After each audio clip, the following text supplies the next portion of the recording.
Hey, Paul here for Retro Gaming Arts, and today we have the SEGA Saturn Mission Stick. Now this is an arcade simulating flight stick for the SEGA Saturn, and it's actually a lot more interesting and unique than how I thought, and it's more interesting and unique in how it works. How it works is actually the coolest part about it, I think.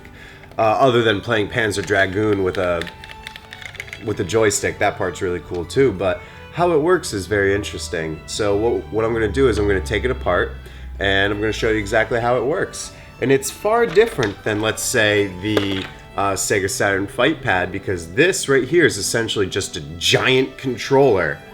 That's all it really is. It's just a giant controller. It has a giant circuit board inside.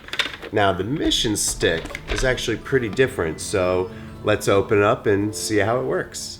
So here we have the Mission Stick completely taken apart, and what we're going to do is we're going to look at the part, the thumb pad, because the thumb pad with those buttons is the same mechanism as the joystick, but it's just a little bit more accessible to look at.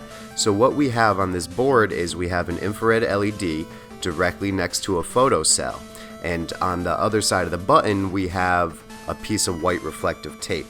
Now, what a photocell is it's essentially a variable resistor, like a potentiometer, where you can change the amount of resistance. And what changes the amount of resistance on a photocell is light. And the intensity of the light is what changes the resistance value of the photocell. So the way that this is accomplished in the Mission Stick is the infrared LED shines a light up, it hits the bottom of the reflective pad on the bottom of the button, and then it shines it right back down into the photocell.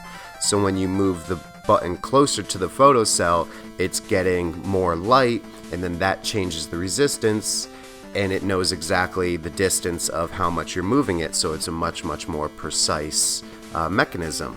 And now the exact same thing goes for the joystick, except for the fact that at the bottom of the joystick it has four pairs of LEDs and photocells, and then it has four pieces of reflective tape on the bottom.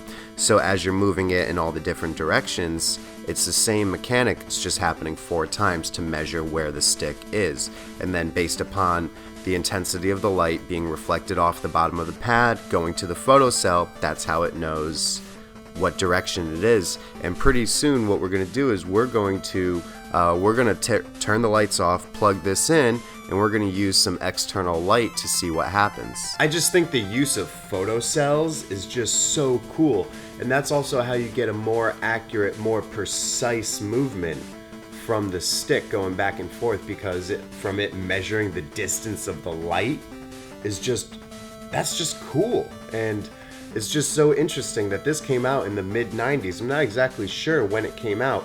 If you guys know, please let me know when this thing came out in the comments.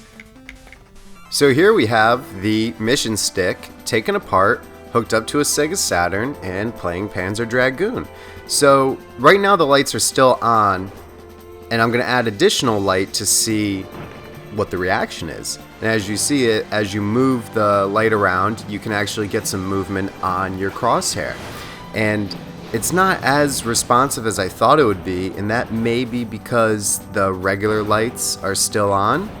So pretty soon we're going to turn those off, and we're going to play Panzer Dragoon in the dark with a flashlight only. But as you see, as you wiggle it a little bit, you get some movement, and I think that's from the regular lights. So here in the dark, let's try to actually play Panzer Dragoon. And it's just so cool that you can just move a flashlight around and the photocells pick up that light and that moves the crosshair. Like that's just so cool. Like I don't know why it's cool. It's just cool to me. And I don't know, do you think it's cool? But as you see, it's like responding, and I don't know. Like, as I was playing this, I'm like, man, this is a really difficult way to play Panzer Dragoon. And I'm wondering, I'm like, has anybody ever played Panzer Dragoon this way before? And that's another cool thing about this whole everything retro gaming. It's not just we love these games when we played them as kids, and we love them still because they're great games, but it's also, what more can we do?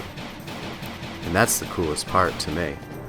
I don't know, I do really enjoy playing the games. Normally with regular controls as intended, but experimenting with cool stuff like this, like using the mission stick with a flashlight, is still kind of interesting.